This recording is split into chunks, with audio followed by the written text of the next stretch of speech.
Welcome back to the X podcast. Sitting here with Mr. Zach. Hello. Miss Samantha. Hi. Whoa. Samantha is very serious. Whoa. Serious business. Well, I just know that there is no S at the end of your last name, so we're learning. Proud of you. I know. And you've had You just now realize that? No, it's kind of an inside. When we were first signing her contract, Yeah. it said Eubanks. We all thought it was Eubanks. And There was something I just got from someone that said Eubanks. I know exactly what it is. That's why I asked the question. why? What is it? What is it? It was, you're speaking at camp, aren't you? Yes, it was in the Eubanks. camp email. I literally just looked at it yesterday. So we're not going to out who sent the camp email, but It's fine. You know who I you just think are. it was meant to be Eubanks. maybe. Everybody says it. Yeah. But you've had a podcast day. Yeah. So give a shout out to the Inspired Pod and what you talked about today. We started our summer season, recording our summer season, and we're talking about joy. So one episode we talked about why joy is hard for us, the idea of joy and how to experience it in our lives.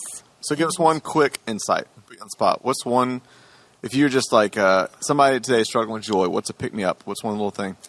I think it's because we think it's this big thing that we have to chase after, and we think we can't have it until we get to the next big milestone or whatever it is that we're hoping to achieve. And we really find it in the everyday, ordinary life that we live if we're willing to open our eyes and slow down a little bit to actually experience it. I love that. Okay. I'll tell you one thing that's bringing me joy but sapping my energy is the sun. So I don't know when this podcast will come out, but it is hot. Yeah. I mean, Yeah. hot. I thought I was in shape until last night. Some people, a lot older than me, well, if they're listening to this, maybe not a lot older, but they're older than me, invited me to play pickleball. And so four of us played pickleball, and I thought I was in shape. I mean, I was dying. I thought I was having a heart attack. It was horrendous. Yeah. And then today, just walking in the car, it will just sap it right out of you. Yep. But People tell me that it's great and that they love it and that this is, what you should live in all the time. And this is like, but I'm like, no, this is insanity. Like, yeah. Why would you want to be in this all the time? Well, not to be controversial, but I do think we're experiencing some of the effects of the globe warming. Whoa, you went there. I went there. Well, I didn't just go there, but Mother Nature went there because records were set in Europe last week, and 1,000 people died in France. Because of the heat? Yes, and I mean, Europe was not built for the climate in general that we experience. I don't know that any part of the globe is built for the climate we've been experiencing. So I do think there's been an uptick because I don't remember Ohio summers ever being this humid or hot. I'm about to fly to Greenville Thursday where it's 95 for 4 straight days, but that's pretty on par. Yeah. But I feel like this has just been insane. But even having said that, listening to you, I'm just like, you know what? I don't want to be the person that prays for the dream and then curses the dream when they're in it because I know the Gehenna that is Ohio winter, and I would still rather have this. I love winter. I'm curious for you because you're a native Ohioan. I am, but then I lived in Florida Yeah. for a few years out of college, and I really missed the seasons, and I hated the heat. And Yeah. people would come visit me in the summer and want to go to the beach. And Snowbirds, yeah. But as a native Ohioan, this weather isn't outside. To me, it doesn't feel outside of our norm that we have a stretch in a summer that's like really hot and really yeah, humid, right? I think it's in my brain. It feels normal. Yeah, I would agree with that. I mean, I feel like there are hot We're not summers here, ganging but up on you. no, I mean, listen, I could just use the stats to gang up on both of y'all because the last few years, records have been set in every state, No, including Ohio. No, I'm not debating that. Yeah, but it is usually hot. There are hot stretches in Ohio summer. Yeah. Yeah, I get that. Yeah. For sure. But man, oh man.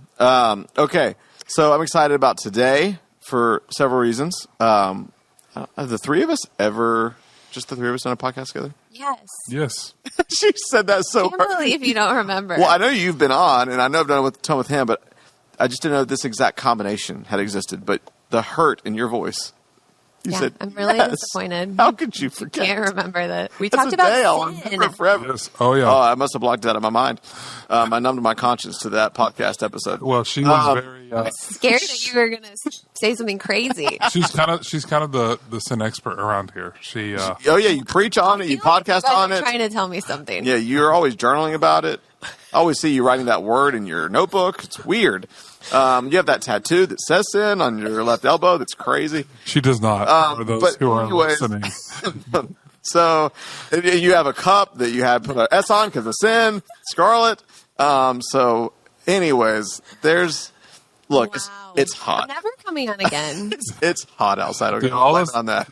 Sam is one of the most beloved members of our church already. She is. They're going to come for you in the comments coming after her. They know. When you love your sister, you pick up your sister. So, okay. Yeah, you're my favorite person to scare.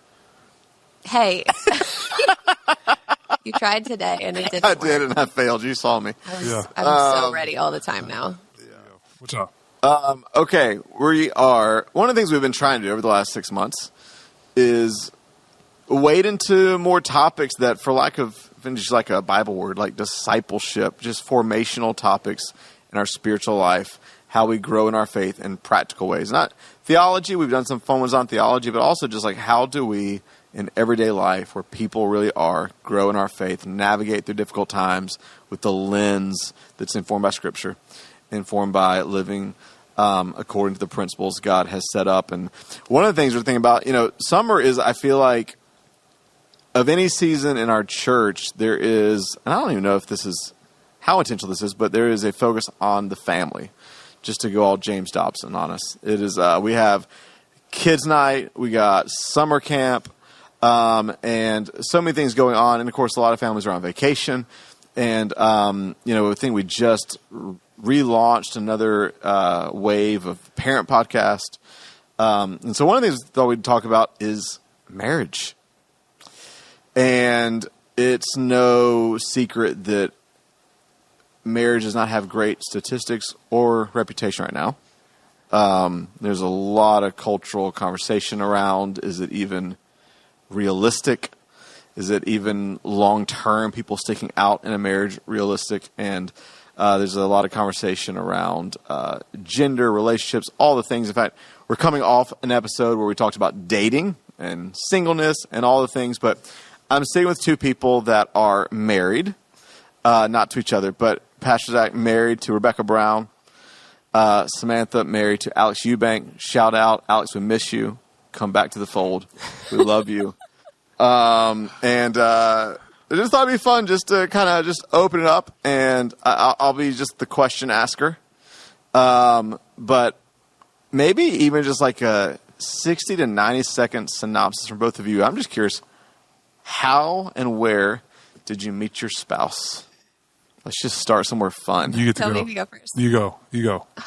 It's just not a very... Fun story? Okay, I'll go it's first. fun. It's just not holy or wholesome. Oh, okay. Well, I'll let you think about how you want to say it.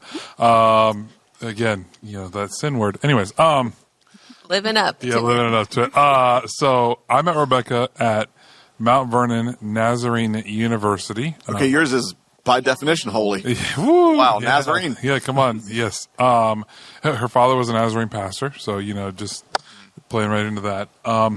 But this is actually funny. So when we first met, she was dating another guy. Oh, okay. And we met on a mission trip.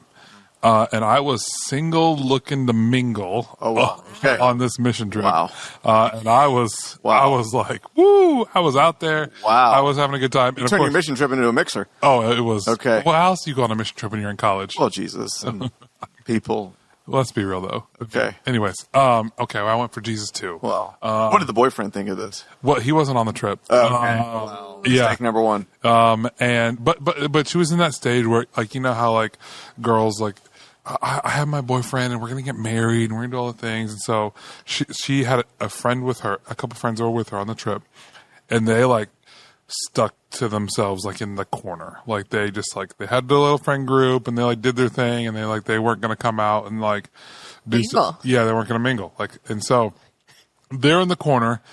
I'm out in the middle mingling, and Did you grow up in the era where it was like the Joshua Harris kiss dating goodbye era? Like, yes. Is that what these girls, that the kind of... No. They were just, they had their boyfriend, and Gotcha. They weren't trying to talk to other boys. They weren't trying to talk to other boys. Okay.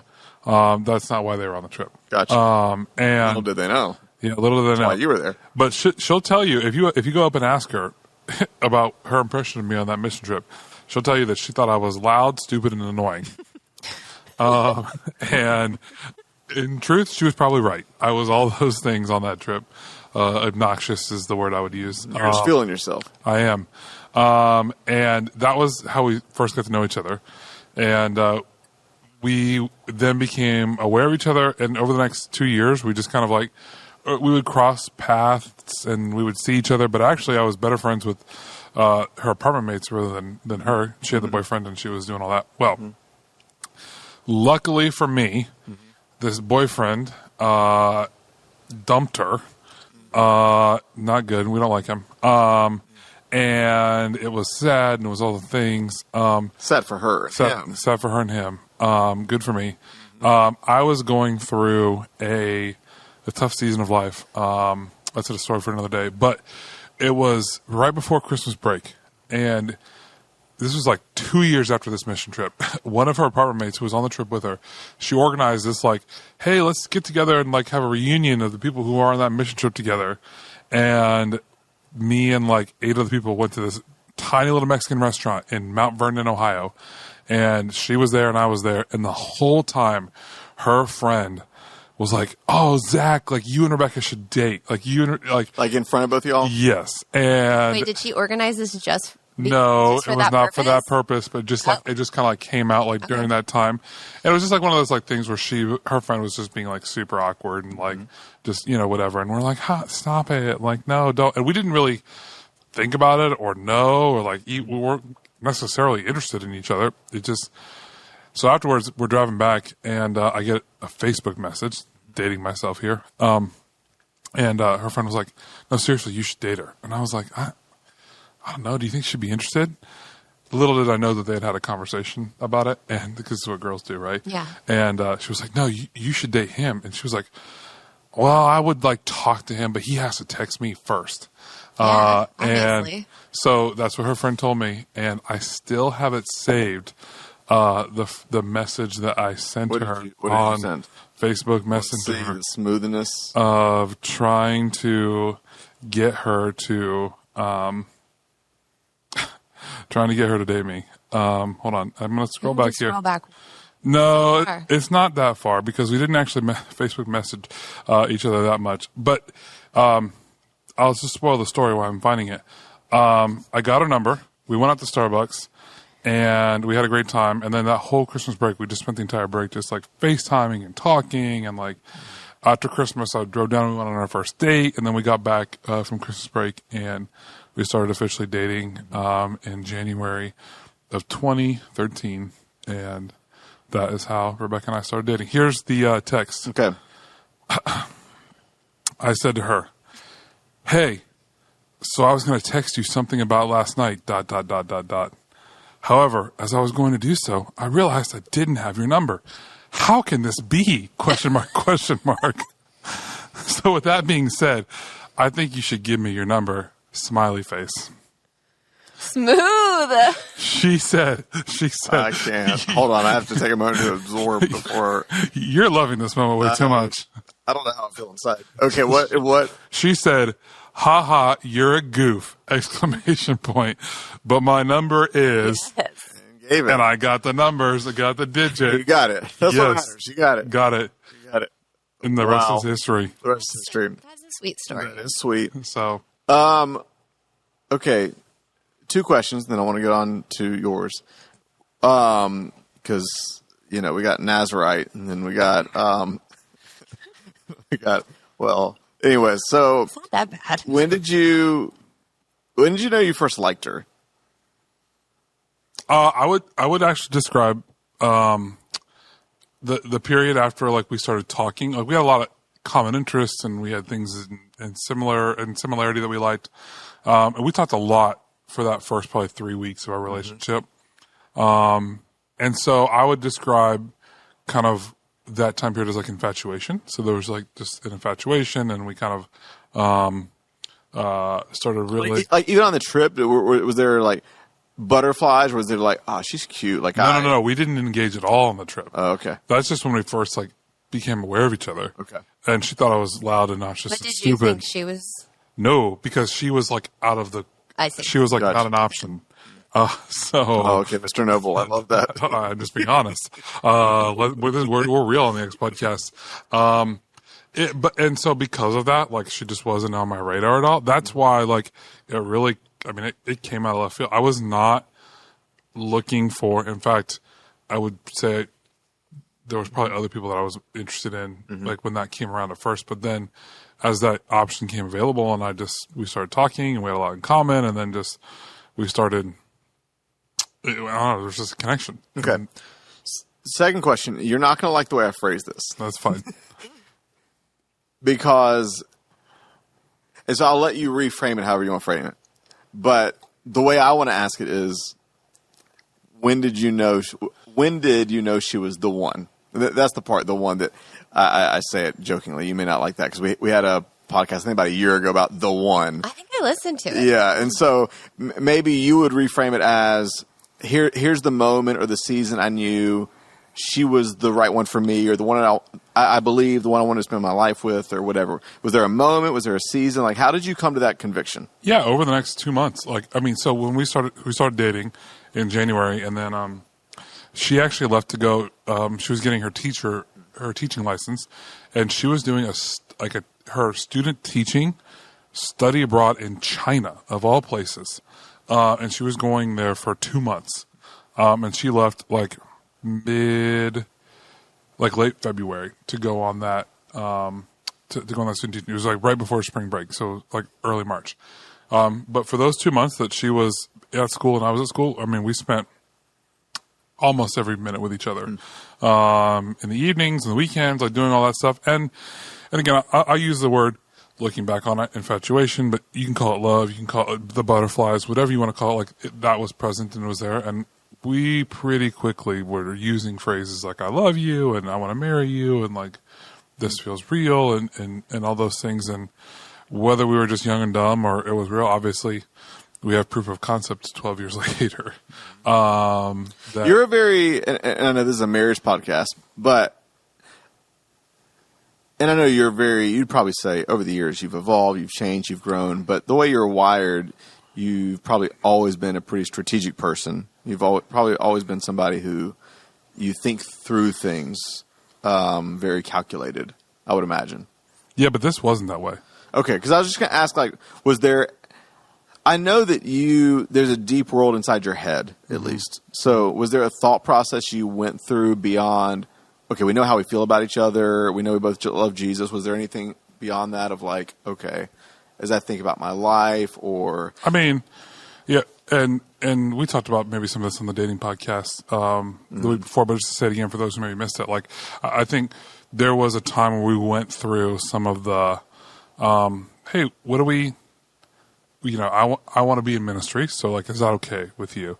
I want kids, is that okay with you? Like, so we had some of those basic conversations, and we didn't have the rest of the details figured out. We knew those values were in line, and we knew, like, we both wanted the same things of our future, and we both had an understanding that marriage was something that you committed to over the course of a lifetime of, like, basically saying yes to working out your problems with this person for the rest of your life. And that was enough for us. Yeah. And so... and the feelings were strong enough, and we loved each other, that we were like, okay, let's do this. Okay. That may or may not be the right or wrong way to think about it or do it. What's funny is, and then I'll shut up and I just want to hear Sam's story, is the strategic person was actually the girl I dated right before Rebecca.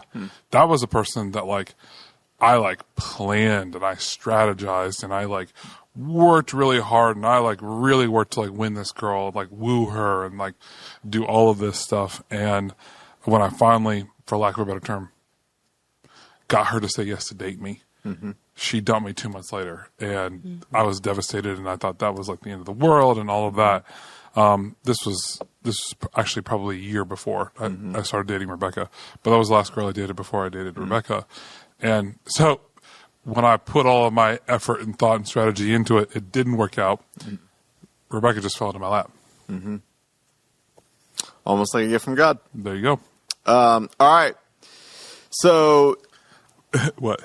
So sweet. I just love it. There you go. You and Alex also met at a Nazarene. It was almost like that. Almost like that. Okay. We met at a bar. Okay. Yeah. That's right. Yeah. I was there for a friend's birthday party. Wish I could have been there. He was not. He had nothing to do with it. But I had a friend in town visiting me from Florida, and she had just broken up with her boyfriend. So she was on the prowl, and Single looking to mingle. very much so. Yeah. And she and I separated for a time, and she went up to the bar to order a drink. And when she walked away, I took her spot.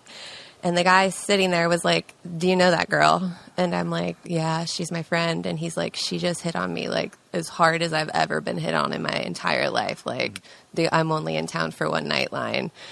And that was Alex. And so she talked to him first, but then we talked because of that. And she got very mad at me. Oh, you swooped in. I didn't mean to. But she got mad, and we had to leave that spot because she was upset that I was talking to him, which is so silly. And we went to dinner the next night. Whoa. Yes. And I thought he was just the coolest man in the entire world from the very first time I ever talked to him. He had a calculator watch, and he had a rat tail. Wow. Like in a cool way, not in like a nerdy like way. a Stranger Things way. Like so cool. And He's punk rock. I was just like, he is so funny. He is so cool. Like, and we went to dinner at Tip Top, and also very cool. You know, he picked the spot. And we sit down to eat, and he's like, "I have to tell you something." And I'm like, "Okay, you're married, you murdered somebody, you just got out of prison." Like, and he's like, "I have a baby." And I was like, "I need to go to the bathroom." So I called my best friend, who I had like already been like going on and on about this guy and like how much I liked him. And I'm like, "I'm going to leave. Like, I'm going to sneak out. I cannot go back in there." Because my only like deal breaker, I was online dating at the time too, and it was awful. But my like one thing was like nobody who has kids and nobody who smokes.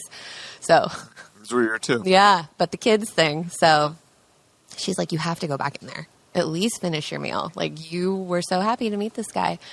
So I did, and I stayed. So by the end of the meal, was it just like No, it wasn't like, "Oh, this is great. I want to be a stepmom." the shock wore off and then you processed? Yeah, and I'm glad that I stayed and didn't just leave. But I think we did things completely oppositely than I think most people, I would say, should. That's It's real. interesting. Yeah. And we've like led marriage small groups where we like share our story, and I'm like, Yeah. "Please don't do it. Please, like, do not do it." I feel like almost bad sharing it because I'm so grateful for like the grace and what God brought us through in that early season of our relationship. But it was very hard.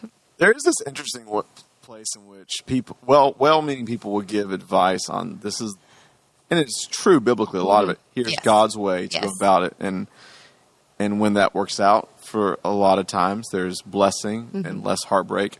And yet, it seems just God knows that for most of us, He's just dealing with messy people who That's is right. the process isn't going to be perfect or cookie cutter, and everybody's story is so different. And I'm curious, a year into marriage, what shocked you the most? And if it's easier, you could go 5 years in, whatever. But what being You married? go first. So we never were just the two of us. We always he had a stepson. So like it was never ever just the two of us. And I got pregnant like 6 months into our marriage. And so I think the shift of, well, we already have a kid essentially, not him and I, but we were used to that rhythm, to the change that brought about in our marriage. And I mean, it was hard to adapt to that, especially that early on in a marriage. I think for us to go from not having kids to having a baby of our own who is there all the time, and having to learn how to communicate through that, because I thought we had already worked through so many like communication challenges before we even got married, because we were doing things in such a hard way that I'm like, oh, we got this down. Like, it's going to be easy when we reach this next milestone, but it wasn't. And just having to learn again, like, how to communicate in a new way in a new season. What were some of the ways that you both had to adjust in terms of communication? I think the biggest Is that thing was okay to just- ask? yeah, like expectations and learning how to communicate expectations that were important and let go of expectations that were not important. And I think this is like still something that I work through all the time. Are there in marriage. any of those that you feel comfortable sharing? Yeah, I remember getting into like huge blowout fights about like bottles, washing bottles. Like, Wait. like I wanted them hand washed. They did not go in the dishwasher. They could not go in the dishwasher. They needed special soap and a special bottle brush. Like, it was our first baby, and I was like insane about stuff. Nightmares about washing bottles. I know. And I had a woman I worked with at the time that told me, Did you ever do the microwave ones? Like, you got the bag and put them in the microwave and did all that? no. Oh, yeah. No. We cheated and did that. No. Maybe eventually I think we did, but she was like, do not fight about the bottles. Like you can let go of that. Let him put them in the dishwasher. Is he washing the bottles? I'm like, well, yeah, but not the way I wanted him to wash the bottles. And she's like, you do not need to fight about that. Like, there's other things that actually matter. The bottles do not matter. Like, I will never forget that conversation because I think I went to work and I was just like, he's washing them wrong. You know, like I was complaining about it. And so stuff like that just like learning what actually matters, what needs to be a conversation and what is just my own expectation that I don't even need to like bring to the table at all. What was an expectation that was like, but no, this matters?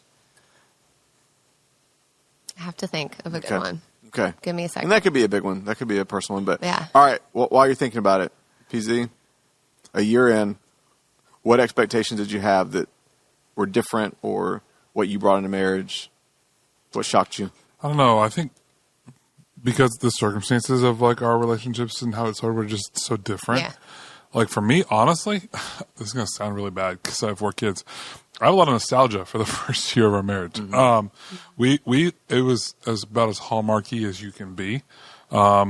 We lived in this tiny little 2-stoplight, 4,000 person town out in the country in the rolling hills.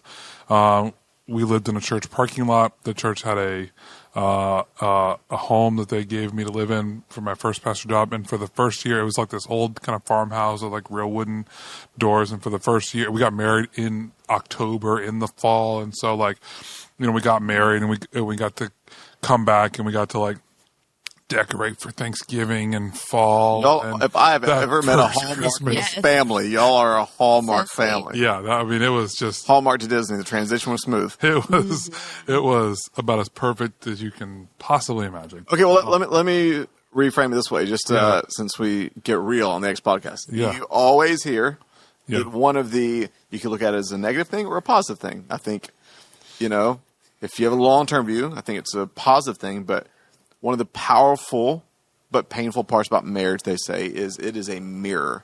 The marriage is a mirror. It's one of the great sanctifying tools of God because it reveals your selfishness.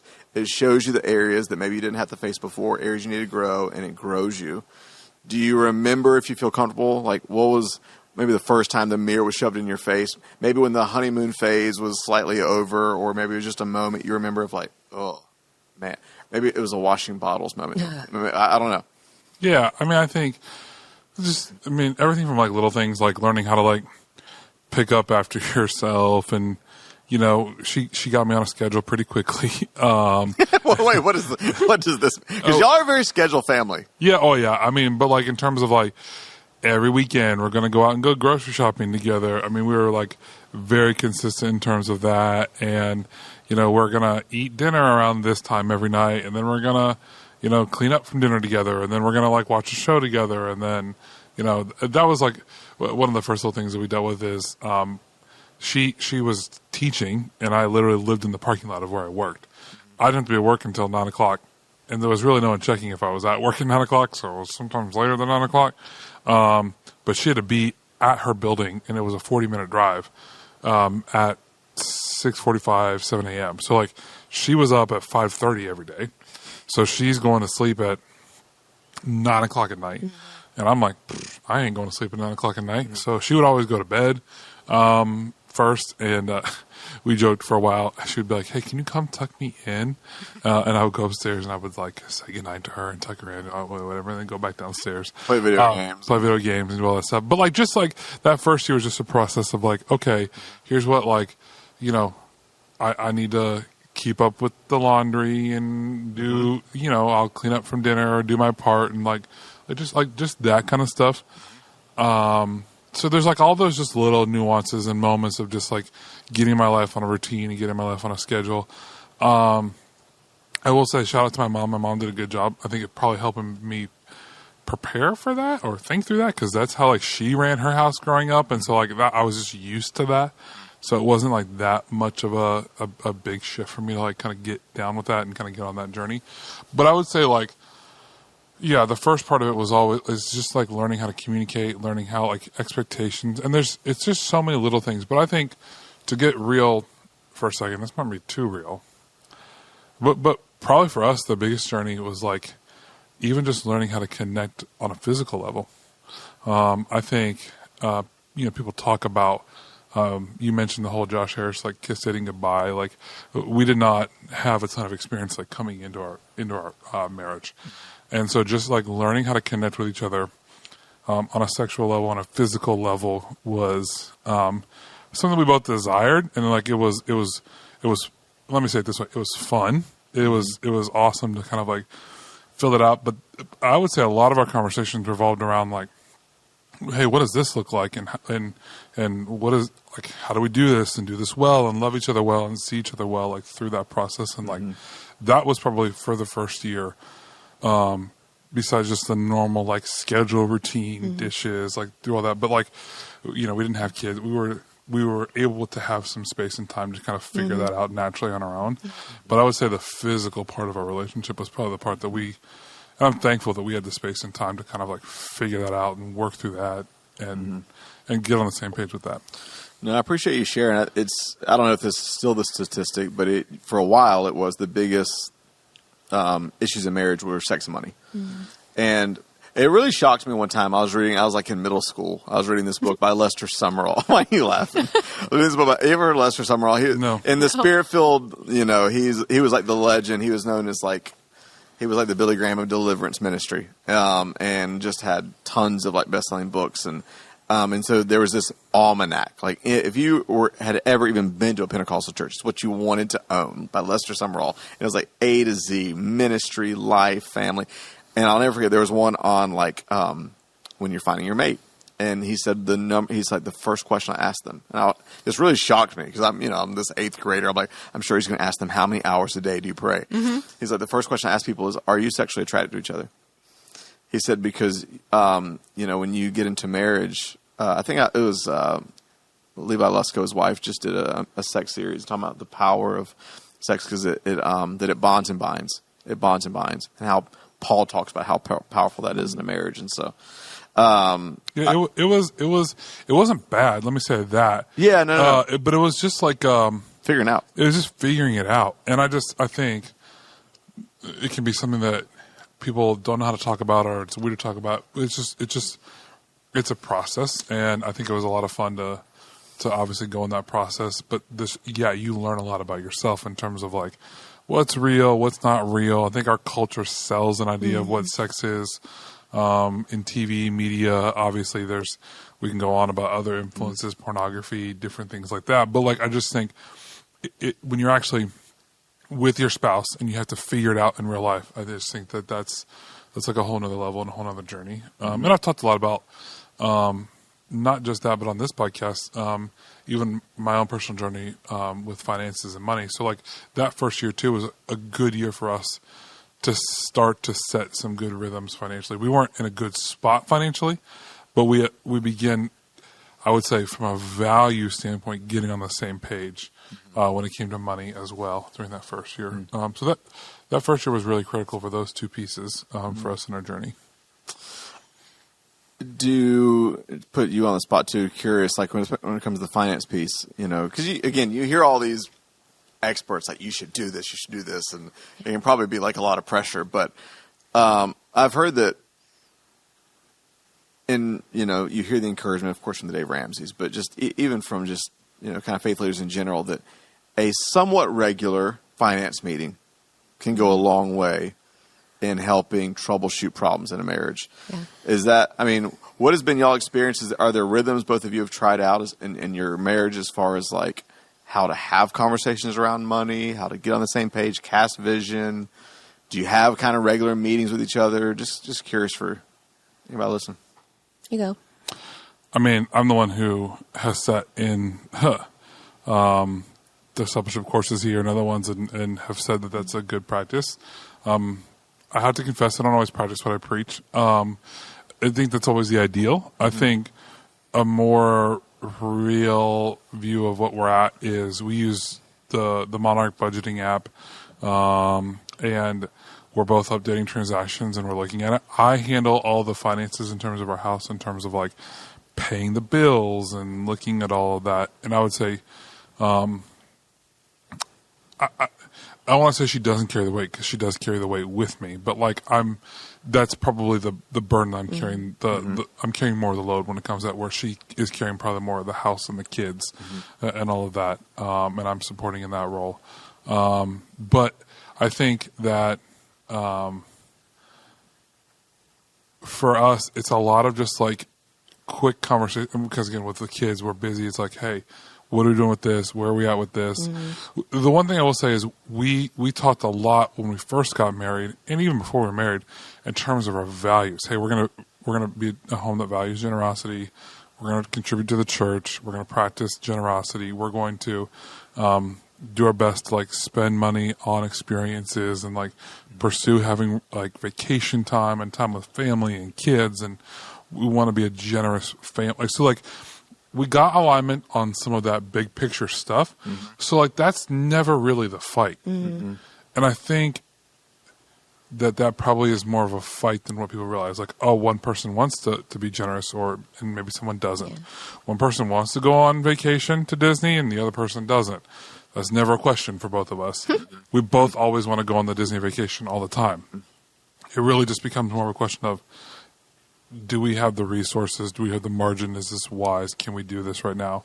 And so that's more of the tension, is just like, where are we at and what does that look like? And balancing all that out versus like big picture stuff, if that makes sense. Yeah. So, what about you?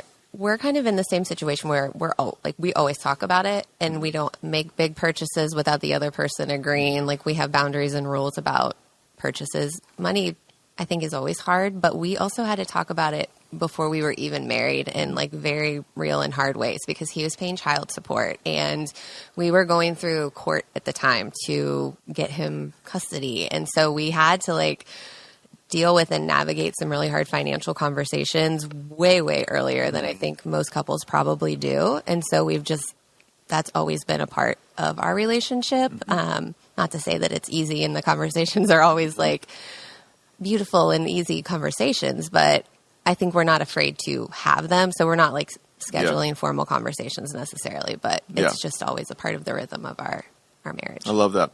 Yeah. Okay. You've been married how long? Put me on the spot.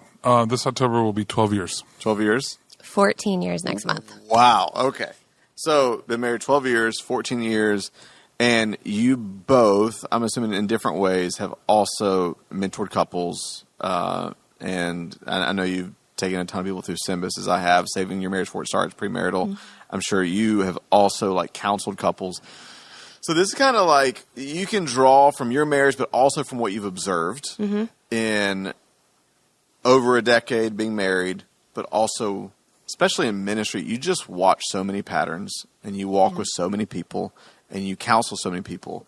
If I were to put you on the spot, two things, if this was like a Donna Miller Instagram reel, what are two things that you're like, man, if I've learned anything, I know every couple's different, but if I could just say two things that this will not just protect your marriage, but help you thrive in your marriage. Just, these are patterns I've seen emerge over and over, or these are things we've done that have helped us tremendously.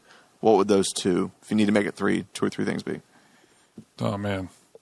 I could go on and on. I could spend the next hour talking about these things. We probably should do a part two. Like, I mean, it can be uber practical. Like,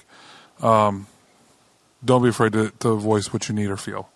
And that's a big thing for both of us, and I try to push both of us. Like, hey, within the context of our marriage, this is the safest place where we can both, as human beings, vocalize to another human being, here is truly how I feel. Like, here is like, you know, and Rebecca is my safe person that I can do that with.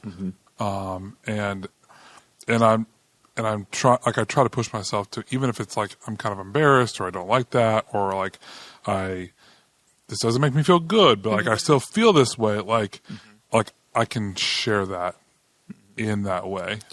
Is that, I'm sure there's no like formula. Is it like a daily thing? Like, because I'm sure there's frustrations that happen every day. Is it kind of like a daily unloading, or is it just like things that build up? She knows me well enough to know like when it's like a bigger thing or not a bigger thing.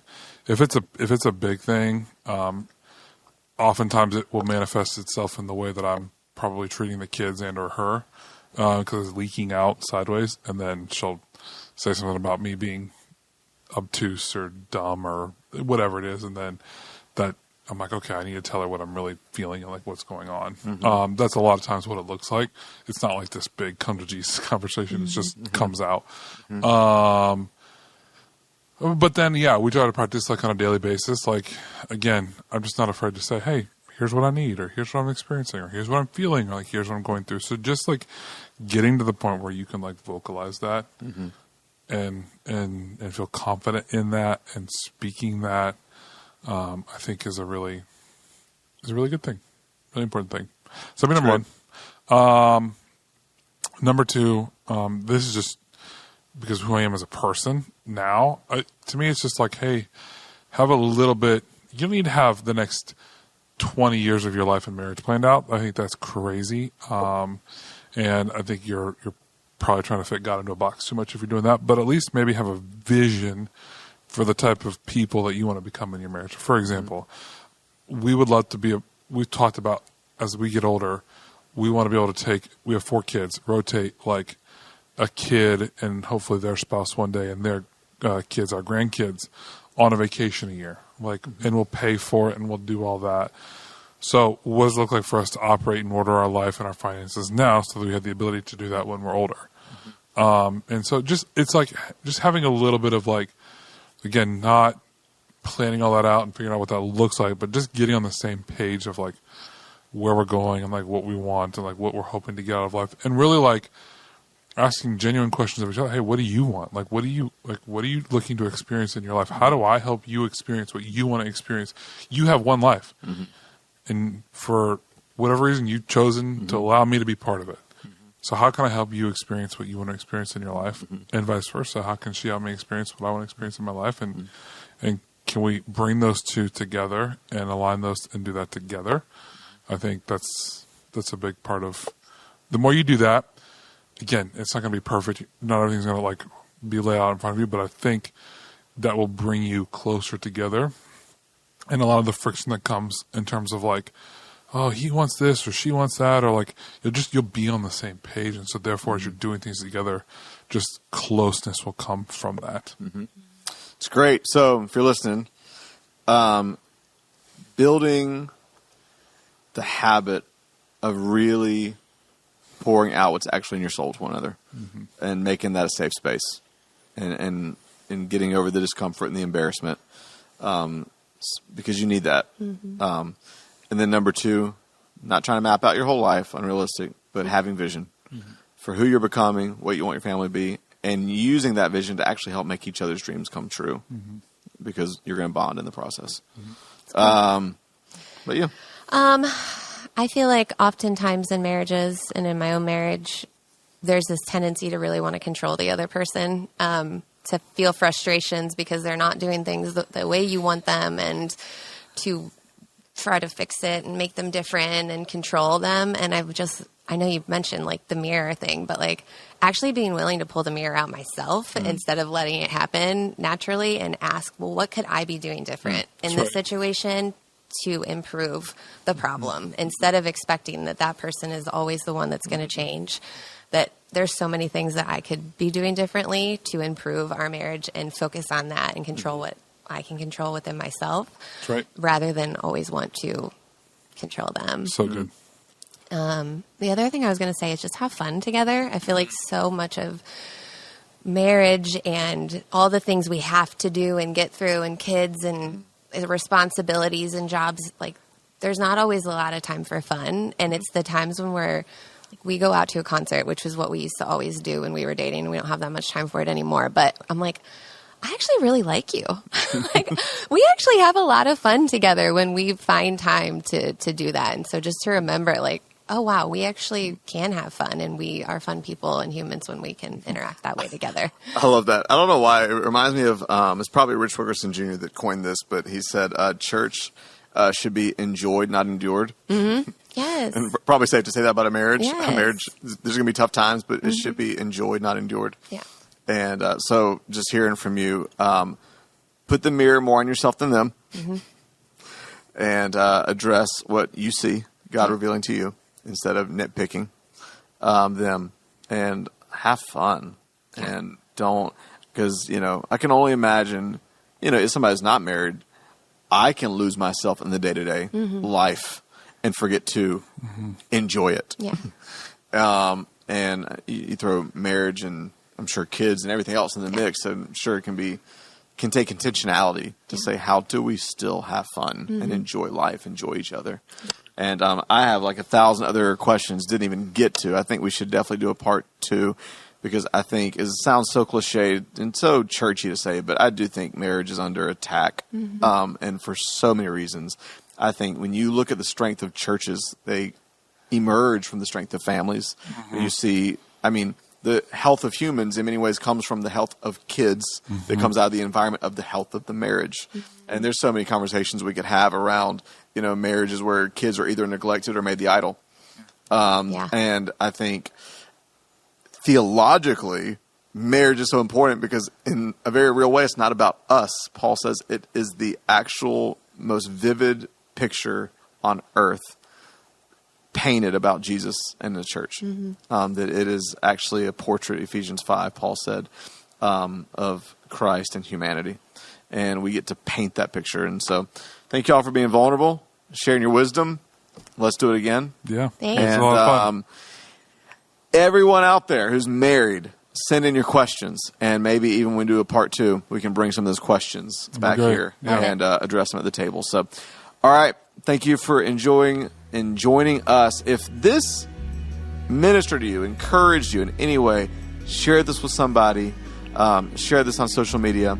And until next week, we will see you next time.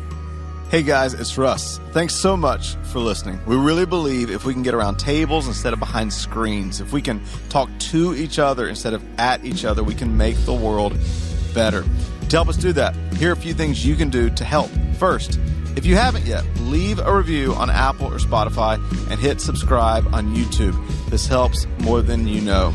Also, if you have been impacted by the community out of which this podcast comes, that's X Church, maybe you're local or you've been touched by the messages and impact across the country, even the world, I want to encourage you to support this work. A powerful life principle is to invest in the people and places that invest in you. And so I want to invite you to do that right now by going to thex.church/give.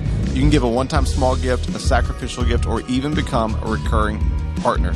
Together, let's keep elevating the conversation, thinking higher, loving deeper, and making the world better. Cheers.